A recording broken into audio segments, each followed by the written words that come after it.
एक बार की बात है, एक छोटे से गांव में एक आदमी रहता था। उसके घर के पास में एक पहाड़ था, जहां पर वो रोज सुबह जाता। उस पहाड़ पर थोड़ी देर के लिए वो बैठता, फिर वापस आ जाता। तो रोज की तरह वो सुबह सुबह जा रहा था। पीछे से उसका छोटा सा बेटा आया। उसने आकर के उसका हाथ पकड़ लिया और कहा कि आज मैं भी आपके साथ चलूंगा। उसने पहले तो उसको थोड़ा सा समझाया और मना किया। कहा कि जो रास्ता है वो बहुत ही छोटा है और चढ़ाई बहुत ज्यादा है, तो तुम मेरे साथ नहीं चल पाओगे। लेकिन फिर जब उस बेटे ने जिद करी तो पिता मान गया। तो दोनों पहाड़ पर चढ़ने लगे। पिता ने बेटे का हाथ कस के पकड़ा हुआ था। लेफ्ट साइड में पहाड़ थे, राइट साइड में खाई थी और रास्ता बहुत ही छोटा था। और वो पहाड़ की चोटी तक पहुंचने ही वाले थे, तभी रास्ते में एक बड़ा सा पत्थर आया। क्योंकि पिता उस रास्ते पर रोज आता था, तो उसको पता था कि वहां पे पत्थर है, तो वो साइड से निकल गया। लेकिन जो बेटा था उसका ध्यान कहीं और था, तो उसका घुटना जाकर के उस बड़े से पत्थर पर टकरा गया। तो फिर उस बच्चे के मुंह से एक चीख निकली। और जैसे ही वो चीखा, उसकी आवाज उन पहाड़ों में गूंजने लगी। इससे पहले उस बच्चे ने कभी भी अपनी आवाज की गूंज नहीं सुनी थी, तो उसे समझ नहीं आया कि क्या हो रहा है। वो अंदर से थोड़ा सा घबरा गया। उसे लगा कि शायद कहीं कोई है जो छुप करके उसको देख रहा है और उसका मजाक उड़ा रहा है। फिर उस बच्चे ने बोला, कौन हो तुम? कौन हो तुम? तो जब उस बच्चे ने इस गूंज को सुना, उसे गुस्सा आ गया। उसे लगा कि कौन है ये जो मेरा मजाक उड़ाए चले जा रहा है। फिर उसने गुस्से से कहा, मैं तुम्हें छोड़ूंगा नहीं। और फिर जैसे ही उसने इस गूंज को सुना, वो घबरा गया। उसके पिता समझ गए थे कि क्या हो रहा है।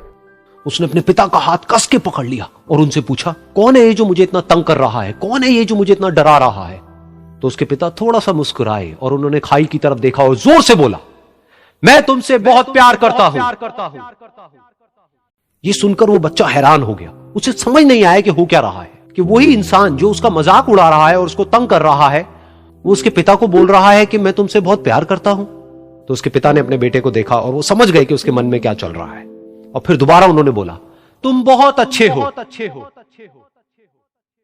और ये सुनकर उनका बेटा भी थोड़ा सा मुस्कुराया और पूछा अपने पिता से कि ये क्या हो रहा है। और फिर उसके पिता ने अपने बेटे को समझाया, ये जो आवाज तुम सुन रहे हो ना, ये किसी और की नहीं है, ये तुम्हारी ही आवाज है जो कि पहाड़ों में गूंज रही है और तुम्हें अपनी ही आवाज सुनाई दे रही है। जैसा तुम बोलते हो ठीक वैसा ही तुम्हें सुनाई देता है। अगर तुम गुस्से से कुछ कहोगे तो पलट करके जो आवाज आएगी उसमें भी गुस्सा होगा, लेकिन अगर तुम कुछ अच्छा कहोगे तो वो आवाज भी अच्छी होगी। बिल्कुल इसी तरह से हमारी जिंदगी में भी होता है। जैसा तुम अपने मन में इस जिंदगी के बारे में सोचते हो, ये जिंदगी तुम्हारे लिए बिल्कुल वैसी ही हो जाती है। अगर तुम मन ही मन अपने आप को ये बोलते रहोगे कि मेरी जिंदगी तो बहुत ही बुरी है, तो तुम्हारी जिंदगी सच में बुरी हो जाएगी। और अगर तुम अपनी जिंदगी से प्यार करोगे तो तुम्हारी जिंदगी भी तुमसे प्यार करेगी।